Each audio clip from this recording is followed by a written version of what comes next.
Hello दोस्तों, नमस्कार। स्वागत है आपका द ओल्ड स्ट्रीट में। आइए सुनते हैं गुनाहों का देवता उपन्यास का दूसरा भाग। सिविल लाइंस के एक उजाड़ हिस्से में एक पुराने से बंगले के सामने आकर मोटर रुकी।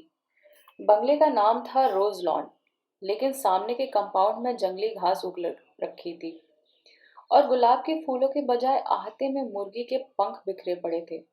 रास्ते पर भी घास उगाई थी और एक फाटक पर, जिसके एक खंभे की कॉर्निस टूट चुकी थी, बजाय लोहे के दरवाजे के दो आड़े बांस लगे हुए थे। फाटक के एक ओर एक छोटी सी लकड़ी का पर नाम पटल लटका था, जो कभी काला रहा होगा, लेकिन जिसे धूल, बरसात और हवा ने चितकबरा बना दिया था। चंदर मोटर से उतरकर उस बोर्ड पर लिखे हुए अधमिटे सफेद अक्षरों को पढ़ने की कोशिश करने लगा, और जाने किसका मुंह देखकर सुबह उठा था कि उसे सफलता भी मिल गई। उस पर लिखा था A.F. डिक्रूज। उसने जेब से लिफाफा निकाला और पता मिलाया। लिफाफे पर लिखा था मिस पी डिक्रूज। यही बंगला है, उसे संतोष हुआ। हॉर्न दो, उसने ड्राइवर से कहा।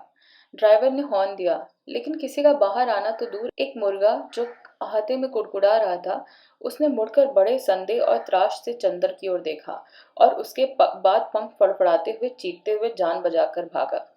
बड़ा मनहूस बंगला है। यहाँ आदमी रहते हैं या प्रेत? कपूर ने उठकर कहा और ड्राइवर से बोला, जाओ तुम, हम अंदर जाकर देखते हैं।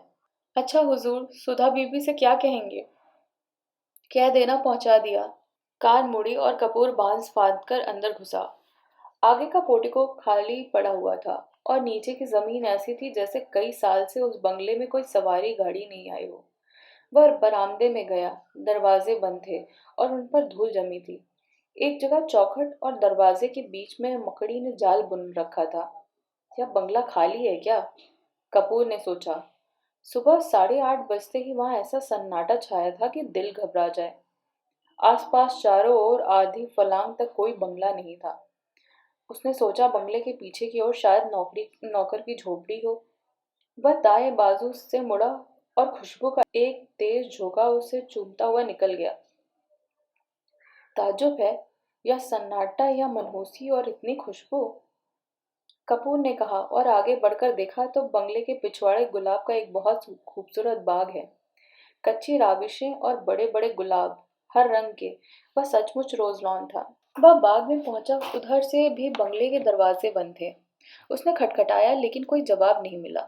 वह बाग में घुसकर शायद कोई माली काम कर रहा हो। बीच बीच में ऊंचे ऊंचे जंगली चमेली के झाड़ थे और कहीं कहीं लोहे की छड़ों के कटघरे। बेगम बेलिया भी फूल रही थी, लेकिन चारों ओर एक अजीब सा सन्नाटा था और हर फूल भी किसी खामोशी के फरिश्ते की छां थी। फूलों में रंग था, हवा में ताजगी थी, पेड़ों में हरियाली थी, झोंकों में खुशबू थी, लेकिन फिर भी सारा बाग ऐसे सितारों का गुलदस्ता लग रहा था, जिनकी चमक, जिनकी रोशनी और जिनकी ऊंचाई लुट चुकी हो। लगता था जैसे बाग का मालिक मौसमी रंगीनी भूल गया हो, क्योंकि नेस्ट्रेशियम और स्वीपिटी या फ्लास्क, कोई भी मौसमी फूल नहीं था। सिर्फ गुलाब थे और जंगली चमेली थे और बेगम बेलिया थी, जो सालों पहले बोए गए थे। उनके बाद उन्हीं की काट छाट पर बाग चल रहा है। बागबानी में कोई नवीनता नहीं और मौसम का कोई उल्लास नहीं था। चंदन फूलों का बेहद शौकीन था।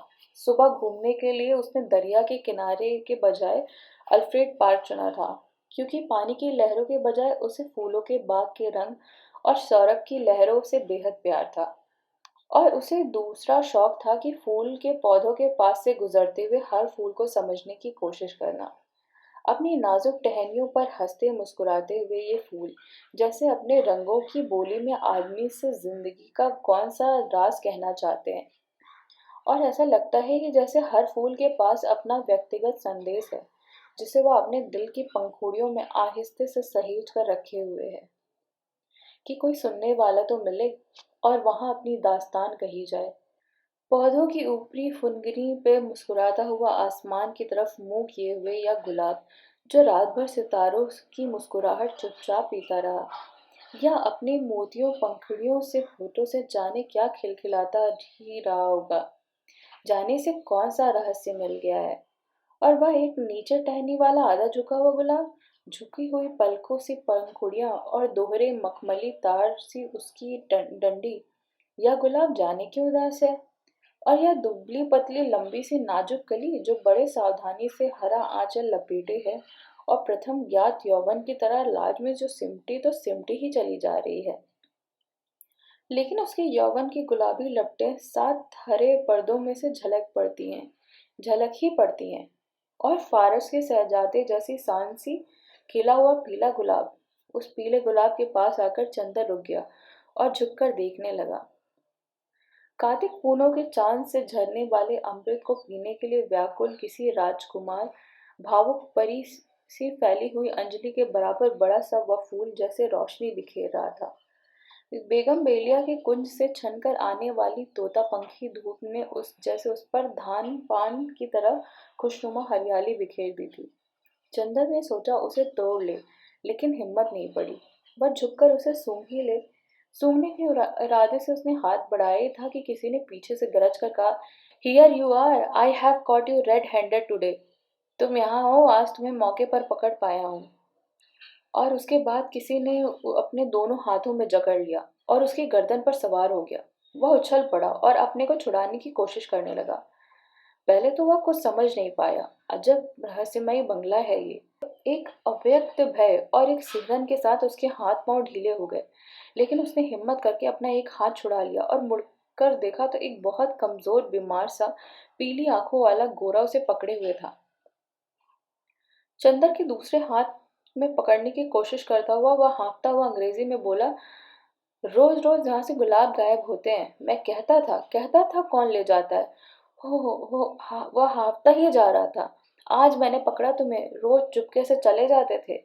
वह चंदर को कसकर पकड़े था, लेकिन उस बीमार गोरे की सांस जैसे छूटी जा रही थी।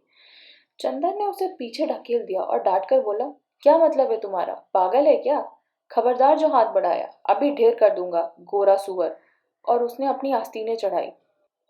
वह धक्के से गिर गया, धूल झाड़ते हुए उठ बैठा और बड़ी सी रोनी आवाज में बोला, कितना जुल्म है, कितना जुल्म है। मेरे फूल भी तुम चुरा ले गए और मुझ पे इतना हक भी नहीं कि तुम्हें धमकाऊं। अब तुम मुझसे लड़ोगे? तुम जवान हो, मैं बूढ़ा हूँ। हाय रे मैं, और वो सचमुच रोने लगा हो। चंदर ने उसका रोना देखा तो उसका सारा गुस्सा हवा हो गया और हंसी रोककर बोला, गलतफहमी है जनाब, मैं बहुत दूर रहता हूँ। मैं चिट्ठी लेकर मिस डिक्रूज से मिलने आया था। उसका रोना नहीं रुका। तुम बहाना बनाते हो। और अगर मैं विश्वास नहीं करता तो तुम मारने की धमकी देते हो। अगर मैं कमजोर नहीं होता तो तुम्हें पीस कर खा जाता और तुम्हारी खोपड़ी कुचल कर फेंक देता, जैसे तुमने मेरे फूल फेंके होंगे। फिर तुमने गाली दी, मैं उठकर तुम्हें अभी नाले में फेंक दूंगा। अरे बाप रे, दौड़ो दौड़ो, मुझे मार डाला। पॉपी, टॉमी, अरे दोनों कुत्ते कहाँ मर गए? उसने डर के मारे चीखना शुरू किया। क्या है बर्टली, क्यों चिल्ला रहे हो? बाथरूम के अंदर से किसी ने चिल्लाकर कहा, अरे मार डाला इसने, दौड़ो दौड़ो। झटके से बाथरूम का दरवाजा खुला। बेदिंग गाउन पहने हुए एक लड़की दौड़ती हुई आई और चंदर को देखकर रुक गई। क्या है? उसने डांट कर पूछा। कुछ नहीं, शायद पागल मालूम देता है। जवान संभाल कर, वह मेरा भाई है। ओह, कोई भी हो, मैं मिस डिक्रूज से मिलने आया था। मैंने आवाज दी तो कोई बोला नहीं। मैं बाग में घूमने लगा, इतने में उसने मेरी गर्दन पकड़ ली। वह बीमार और कमजोर है, वरना अभी गर्दन दबा देता। गोरा उस लड़की के आते ही फिर तनकर खड़ा हो गया और दांत पीसकर बोला, अरे मैं तुम्हारे दांत तोड़ दूंगा, बदमाश कहीं का। चुपके चुपके आया और मेरे गुलाब तोड़ने लगा। मैं चमेली की झाड़ के पीछे छुपा देख रहा था। अभी मैं पुलिस बुलाती हूँ। तुम देखते रहो बर्टली को, मैं फोन करती हूँ।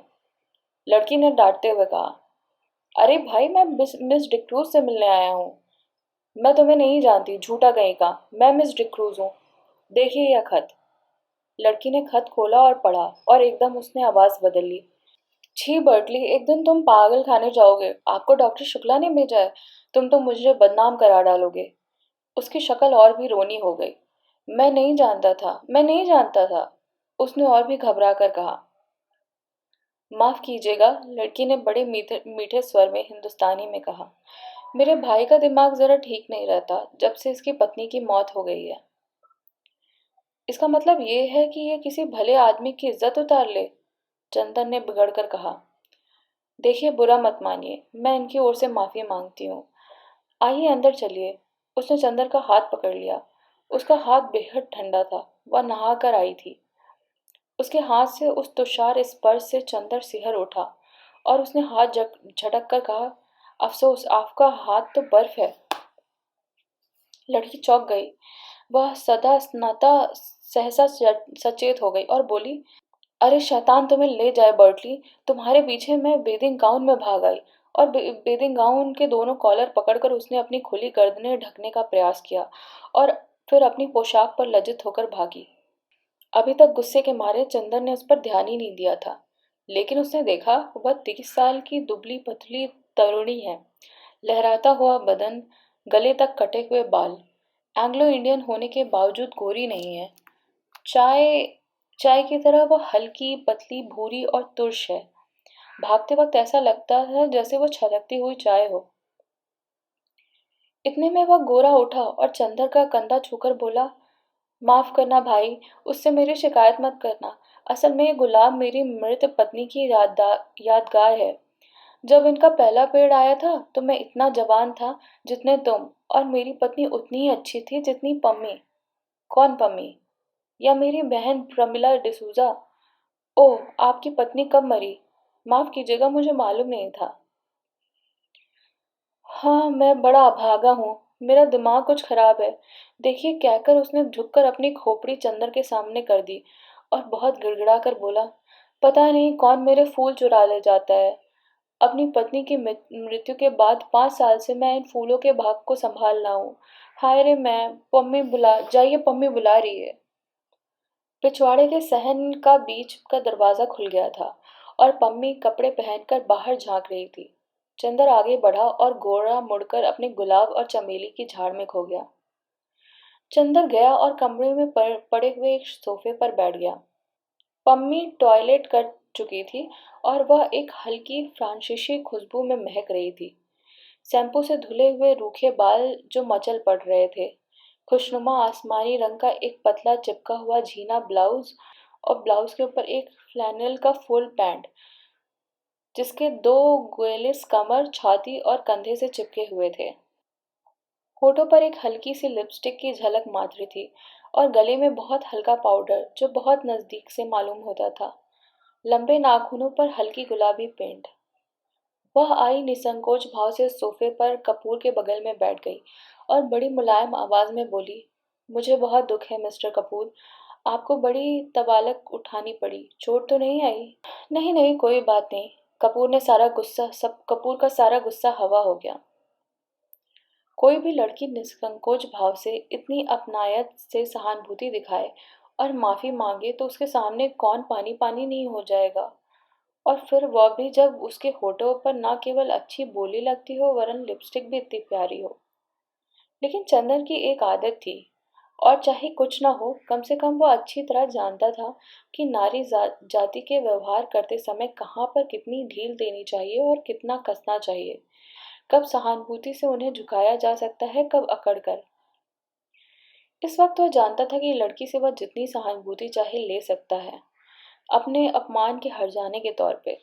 इसलिए कपूर साहब बोले, लेकिन मिस डिक्रूज, आपका भाई बीमार होने के बावजूद बहुत मजबूत है। उफ, गर्दन पर अभी तक जलन हो रही है। ओहो, मैं सच में बहुत शर्मिंदा हूँ।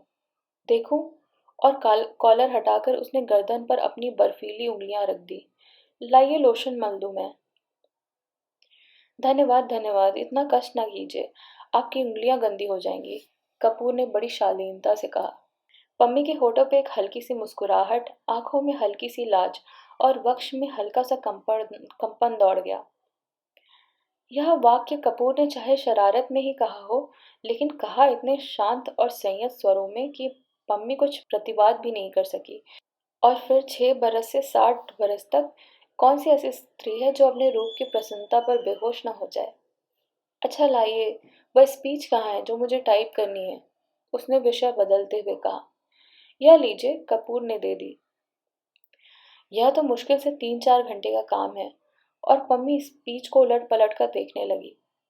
माफ़ कीजिएगा, अगर मैं कुछ व्यक्तिगत सवाल पूछूं, क्या आप टाइपिस्ट हैं?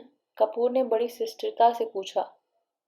जी नहीं, पम्मी ने उन कागज़ों पर नज़र नज़र गड़ाते हुए कहा, मैंने कभी टाइपिंग और शॉर्ट हैंड सीखी थी और तब से मैं सीनियर कैम्ब्रिज पास करके यूनिवर्सिटी गई थी। यूनिवर्सिटी मुझे छोड़नी पड़ी क्योंकि मैंने अपनी शादी कर ली थी। अच्छा, आपके पति कहाँ हैं? रावलपिंडी में आर्मी में। लेकिन आप डिक क्रूज लिखती हैं और फिर मिस। क्योंकि हम लोग अलग हो गए हैं। और स्पीच के कागज को वह फिर तय करती हुई बोली, मिस्टर कपूर, आप अविवाहित हैं? जी हाँ। और विवाह करने का कोई इरादा तो नहीं रखते? नहीं। बहुत अच्छे। तब तो हम लोगों की में निभ जाएगी। मैं शादी से बिल्कुल नफरत करती हूँ। शादी अपने को दिया हुआ जानलेवा सबसे बड़ा धोखा है। देखिए, यह मेरा भाई है ना, कैसे पीले और बीमार से हैं। यह पहले बहुत ही तंदुरुस्त और टेनिस में प्रांत के सबसे अच्छे खिलाड़ियों में से थे। एक बिशप की दुबली पतली भावुक लड़की से इन्होंने शादी कर ली और उसे बेहद प्यार करते थे। सुबह शाम दोपहर रात कभी भी उसे अलग नहीं होने देते थे। हनीमून के लिए उसे लेकर सिलोन गए थे। वह लड़की बहुत लोकप्रिय थी, बहुत अच्छा नाचती थी, बहुत अच्छा गाती थी और खुद गीत भी लिखती थी। यह गुलाब का बाग उसी ने बनवाया था और इन्हीं के बीच में दोनों बैठकर घंटों गुजार दिया करते थे। कुछ दिनों बाद दोनों में झगड़ा हुआ।